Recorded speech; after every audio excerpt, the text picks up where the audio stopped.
Bienvenidos, queridos escuchas, a Sinfonía Nocturna. Estamos aquí con un capítulo más de Hija de un Muy Hueso. Espero que les guste. Capítulo 4. La cocina envenenada. El resto de la jornada se desarrolló sin incidentes. Una lección doble de química y color en el laboratorio, una clase magistral de dibujo y el almuerzo. Después del cual Susana acudió a clase de marionetas y Caro a pintura, 2 clases de 3 horas en el estudio que las devolvieron a la misma oscuridad invernal con la que habían llegado por la mañana. ¿Un veneno?, preguntó Susana al salir por la puerta. ¿Hace falta preguntar?, respondió Caro. Me muero de hambre. Agacharon la cabeza para protegerse el rostro del viento helado y se dirigieron hacia el río. Las calles de Praga parecían una fantasía apenas alterada por el siglo XXI, o por el XX, o el XIX.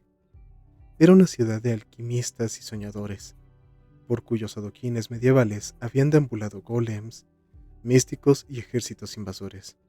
Los edificios de gran altura y pintados en luminosos tonos de amarillo, carmín y azul pálido lucían estucados de estilo rococó y tejados de un rojo uniforme. Las cúpulas barrocas tenían el suave color verde del bronce antiguo, y los capiteles góticos se elevaban hacia el cielo dispuestos a ensartar ángeles caídos.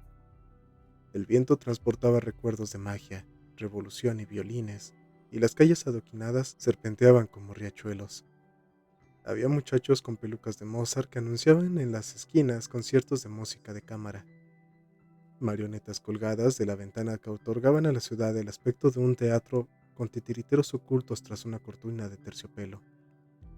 Y sobre todo, en lo alto de la colina, se alzaba el castillo con su angulosa silueta, como cubierta de espinas. Por la noche estaba iluminado, bañado por un resplandor inquietante. Aquella tarde el cielo se encontraba cubierto de nubes bajas cargadas de nieve, que formaban halos en torno a las farolas. Bajando por el arroyo del diablo, se llegaba a la cocina envenenada, un lugar difícil de encontrar por casualidad. Era necesario saber que estaba ahí, y franquear un arco de piedra que daba acceso a un cementerio vallado, tras el que se hallaban las ventanas iluminadas del café. Por desgracia, los turistas ya no debían confiar en la suerte para descubrirlo, pues la última edición de una famosa guía de viajes había revelado su ubicación al mundo. En este lugar existe un monasterio medieval cuya iglesia se incendió hace unos 300 años. Sin embargo, las celdas de los monjes se conservan y han sido transformados en el café más extraño que uno puede imaginarse, repleto de estatuas clásicas ataviadas con máscaras antiguas de la Primera Guerra Mundial, recopiladas por el propietario del local. Cuenta una leyenda que, en la Edad Media, el cocinero del monasterio se volvió loco y asesinó a todos los monjes con un caso de goulash envenenado. De ahí el nombre tan macabro del café y su plato estrella, goulash, por supuesto. Adelante, siéntese en su sofá de terciopelo y apoye los pies sobre un ataúd. Las calaveras colocadas detrás de la barra tal vez pertenezcan a los monjes asesinados. ¿O no? Y durante los últimos 6 meses, no habían dejado de asomar la cabeza a través del arco mochileros en busca de algún rincón morboso de Praga sobre el que escribir en sus postales. Aquella tarde, sin embargo, las chicas encontraron el local tranquilo. En un rincón había una pareja de extranjeros que fotografiaban a sus hijos con unas máscaras antiguas puestas, y varios hombres bebían acodados en la barra, pero la mayoría de las mesas, ataúdes flanqueados por sofás bajos de terciopelo, estaban libres. Había estatuas romanas por todas partes, dioses y ninfas a tamaño natural sin brazos ni alas, y en el centro de la estancia, una réplica del gigantesco Marco Aurelio a caballo de la colina Capitolina en Roma. ¡Qué bien! Este está libre, exclamó Caro, y se dirigió hacia la escultura. Tanto el gigantesco emperador como su montura lucían la correspondiente máscara antigas, como todas las estatuas del bar. A Caro siempre le había recordado el cuarto jinete del Apocalipsis, la peste, sembrando la enfermedad con su brazo extendido. La mesa preferida de las chicas estaba situada a su sombra, donde podían disfrutar la intimidad y de una perspectiva del bar, a través de las patas del caballo, que les permitía observar si entraba alguien interesante. Dejaron las carpetas y colocaron los abrigos en los dedos de piedra de Marco Aurelio. El dueño, a quien le faltaba un ojo, la saludó levantando la mano desde la barra, y ellas le devolvieron el gesto. Hacía 2 años y medio que frecuentaban ese café, desde que tenían 15 años y empezaron a estudiar en el liceo. En aquella época, Caro acababa de llegar a Praga y no conocía a nadie. También hacía poco que había adquirido el checo, por medio de un deseo, no estudiándolo. Caro coleccionaba idiomas y era lo que Brimstone le regalaba siempre por su cumpleaños. Y todavía lo sentía extraño en el paladar, como el sabor de una nueva especia. Antes había estudiado en un internado inglés, y aunque podía expresarse con un perfecto acento británico, había mantenido la entonación estadounidense que había aprendido cuando era pequeña. Así que sus compañeros de clase siempre pensaron que procedía de aquel país. A decir verdad, no poseía ninguna nacionalidad. Su documentación era falsa, al igual que todos sus acentos, excepto uno, el de su lengua materna, que no era de origen humano.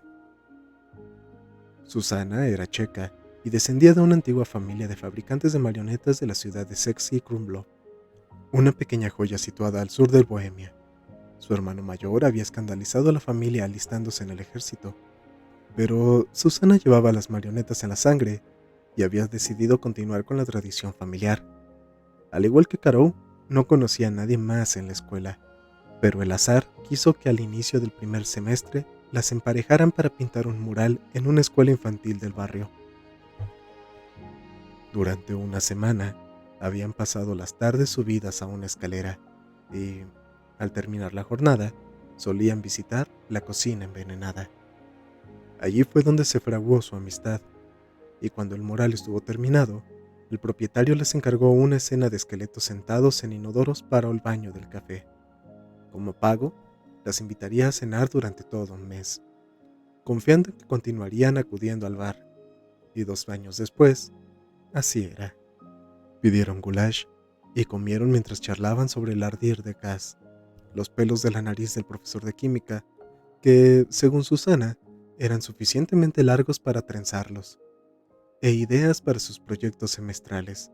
La conversación no tardó en centrarse en el guapo violinista que acababa de unirse a la orquesta del Teatro de Marionetas de Praga. «Tiene novia», se lamentó Susana. «¿Qué? ¿Cómo lo sabes?» «Siempre está mandando mensajes de texto en los descansos». «¿Y esas son tus pruebas?» «Un tanto endebles. Tal vez esté librando una cruzada secreta contra el mal y envía furiosos mensajes en clave a su némesis», sugirió Caro. «Sí, seguramente es eso. Gracias». «Solo estoy sugiriendo que podría haber un motivo distinto al de la novia. De todas formas, ¿desde cuándo eres tan tímida? Habla con él». «¿Y qué le digo?» «Estupenda interpretación, guapo», Susana resopló. Trabajaba los fines de semana como ayudante de los titiriteros del teatro y había quedado flechada por el violinista unas semanas antes de Navidad. Por lo general solía manejar bien este tipo de situaciones, pero aquel chico no se atrevía siquiera a dirigirle la palabra. «Seguramente piensa que soy una niña», replicó. «Ni te imaginas lo que es tener la estatura de un mocoso». «O de una marioneta», comentó Caro sin sentir ninguna lástima. Para ella, la altura de Susana era perfecta, como si fuera un hada que encuentras en el bosque y deseas guardar en tu bolsillo. Pero en el caso de su amiga, el hada parecía estar rabiosa y mordía. «Ante todos ustedes, Susana, la maravillosa marioneta humana. Miren cómo baila». Susana imitó posturas de ballet con los brazos como si fuera una marioneta. Inspirada, Caro exclamó: «Oye, se me ha ocurrido algo estupendo para tu proyecto. Construir un titiritero gigante y que tú seas la marioneta. ¿Qué te parece? Podrías diseñarlo para que cuando tú te muevas sea como, no sé, un teatrillo inverso. ¿Hay alguien que haya hecho eso antes? Tú eres la marioneta y bailas gracias a los hilos, pero en realidad son tus movimientos los que desplazarán la mano del titiritero». Susana estaba llevándose un trozo de pan a la boca y se detuvo en seco. Por la expresión soñadora de sus ojos, Caro supo que estaba vislumbrando su idea. Su amiga comentó: «Sería una marioneta realmente grande. Yo podría maquillarte». como una pequeña marioneta de bailarina. ¿Estás segura de que quieres regalarme la idea? Es tuya. ¡Claro! Yo no pienso construir una marioneta gigante. Todo para ti. Bueno, gracias. ¿Tienes ya algo pensado para tu proyecto? Caro no tenía nada. El semestre anterior había asistido a clase de diseño de vestuario y había construido unas alas de ángel montadas sobre un arnés, con un sistema de poleas para poder subirlas y bajarlas. Totalmente desplegadas, le concedían una magnífica envergadura de 3,5 metros. Caro se las había puesto para mostrárselas a Brimstone, pero ni siquiera había logrado acercarse a él. Isa la había detenido en el vestuario y... la dulce Isa. Le había silbado, con la capucha de cobre abierta por completo, de un modo que Caruso lo había visto un par de veces en su vida. ¡Un ángel! ¡La peor de las abominaciones!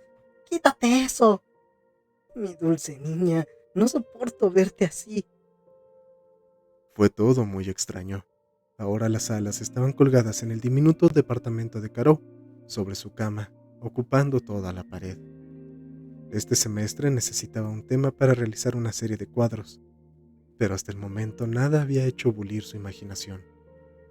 Mientras cavilaba, escuchó el tintineo de las campanillas de la puerta. Entraron varios hombres, y tras ellos una sombra fugaz llamó la atención de Caro. Tenía el tamaño y la forma de un cuervo, pero no era algo tan mundano. Se trataba de Kishmish. Caro se levantó y lanzó una rápida mirada a su amiga. Susana estaba bosquejando marionetas en su cuaderno y apenas respondió cuando Caro se excusó. La sombra la siguió desde el camino al baño, a poca altura e invisible. El mensajero de Brimstone tenía cuerpo y pico de cuervo, las alas membranosas de un murciélago y la lengua bífida. Parecía recién salido de un cuadro de El Bosco, y agarraba una nota firmemente entre sus patas.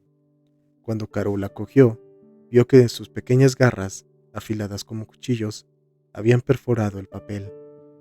Desdobló la nota y leyó el mensaje, para lo que necesitó únicamente 2 segundos, ya que solo decía: recado que requiere atención inmediata. Ven. Nunca dice por favor, le comentó a Kishmish. La criatura ladeó la cabeza igual que un cuervo, como preguntando: ¿vienes? Claro que voy, afirmó Caro. ¿No lo hago siempre? Un instante después le dijo a Susana: tengo que irme. ¿Cómo? Susana levantó la vista del cuaderno de bocetos. ¿Y el postre? Sobre el ataúd descansaban 2 platos de strudel de manzana y té. Maldita sea, se quejó Caro. No puedo, tengo que hacer un encargo. Tú y tus encargos. ¿Qué te ha surgido así tan de repente? Miró el teléfono de Caro, que estaba sobre el ataúd, y comprobó que no había recibido ninguna llamada. Cosas, respondió Caro. Susana no insistió, ya que sabía por experiencia que no recibiría ninguna explicación. Caro tenía cosas que hacer. En ocasiones la mantenían ocupada unas horas. En otras, desaparecía durante días y regresaba cansada y con el pelo alborotado.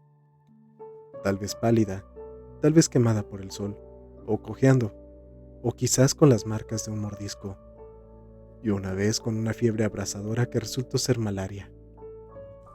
Pero, ¿dónde has contratado una enfermedad tropical?, le había preguntado Susana, a lo que Caro había respondido: ni idea, tal vez en el tranvía. El otro día una anciana me estornudó directamente en la cara. Así, no se contrae la malaria. Ya lo sé. De todas formas, fue algo muy grosero. Estoy pensando en conseguir una moto para no tener que tomar el tranvía nunca más. Y la discusión terminó ahí. Ser amigo de Caro implicaba tener cierta resignación a no saber realmente quién era ella. Susana respiró y añadió: perfecto. 2 strudels para mí. Si engordo será tu culpa. Caro abandonó la cocina envenenada, precedida por la sombra de una criatura con aspecto de cuervo que franqueó la puerta con rapidez. Bueno, queridos escuchas, ese fue el capítulo 4 de Hija de Humo y Hueso. Si les gustó, les invito a que escriban algo en la caja de comentarios, le den like a este video y compartan para tener más difusión y así poder crecer en la comunidad. Si han llegado hasta aquí, Les agradezco y de todo corazón espero que esta narración les esté gustando. Sin nada más que decir, en caso de que no los vea, buenos días, buenas tardes y buenas noches.